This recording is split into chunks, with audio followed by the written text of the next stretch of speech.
تھی اور اونٹوں کے قدم مکہ کی سمت بڑھ رہے تھے۔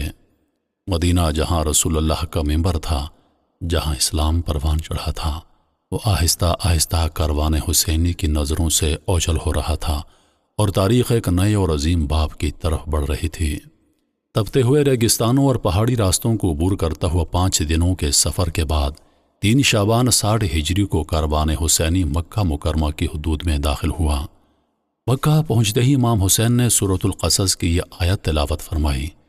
جب انہوں نے مدین کا رخ کیا تو کہا کہ امید ہے میرا رب مجھے سیدھے راستے کی ہدایت فرمائے گا۔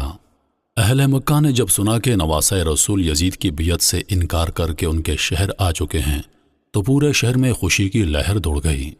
مکہ کے لوگ حج اور عمرے کے لیے آئے ہوئے دور دراز کے مسافر سب کے سب امام حسین علیہ السلام کے گرد اکٹھے ہونے لگے۔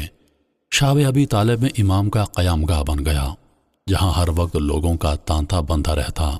لوگ آتے امام سے دین کے مسائل پوچھتے اور ان کے خطبات سنتے۔ مکہ میں امام حسین علیہ السلام کا قیام چند دن کا نہیں بلکہ تقریباً 4 ماہ رہا۔ اسی قیام کے دوران کوفہ کے لوگوں کو یہ خبر ملی کہ امام حسین نے یزید کے سامنے سر جھکانے کے بجائے مدینہ چھوڑ دیا ہے اور اب وہ مکہ میں موجود ہیں۔ بس پھر کیا تھا؟ کوفہ میں ایک خاموش انقلاب نے جنم لیا۔ کوفہ جو کبھی حضرت علی علیہ السلام کا دارالحکومت رہا تھا، وہاں کے غیرت مند لوگ سلیمان بن سرد خزائی کے گھر جمع ہوئے اور انہوں نے فیصلہ کیا کہ اب وقت آ چکا ہے کہ خاندان رسول کی قیادت میں باطل کے سامنے کھڑا ہوا جائے۔ کوفہ سے مکہ کی طرف قاصدوں اور خطوط کا ایک ایسا سلسلہ شروع ہوا جس کی مثال تاریخ میں نہیں ملتی۔ پہلے 2 قاصد مکہ پہنچے جن کے پاس کوفہ کے اکابرین کا خط تھا۔ اس کے بعد تو جیسے خطوط کا سیلاب آ گیا۔ روزانہ 10 قاصد مکہ پہنچتے اور امام کے سامنے خطوط کے ڈھیر لگا دیتے۔ چند ہی دنوں میں ان خطوط کی تعداد ہزاروں تک پہنچ گئی۔ ان خطوط میں کیا لکھا تھا؟ کوفہ والے لکھتے تھے، ہمارا کوئی امام اور رہنما نہیں رہا، آپ ہماری طرف تشریف لائیے، امید ہے کہ اللہ تعالیٰ آپ کے ذریعے ہمیں حق پر جمع کر دے گا۔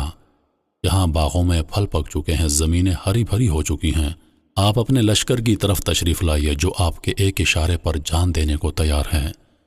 کچھ خطوط میں تو یہاں تک لکھا تھا کہ اگر آپ ہماری دعوت پر نہ آئے تو ہم قیامت کے دن اللہ کے سامنے آپ کا دامن پکڑیں گے کہ ہم نے آپ کو پکارا تھا اور آپ نہیں آئے۔ امام حسین ان خطوط کو دیکھتے، ان کا مطالعہ کرتے، مگر آپ کوفہ والوں کے مزاج سے اچھی طرح واقف تھے۔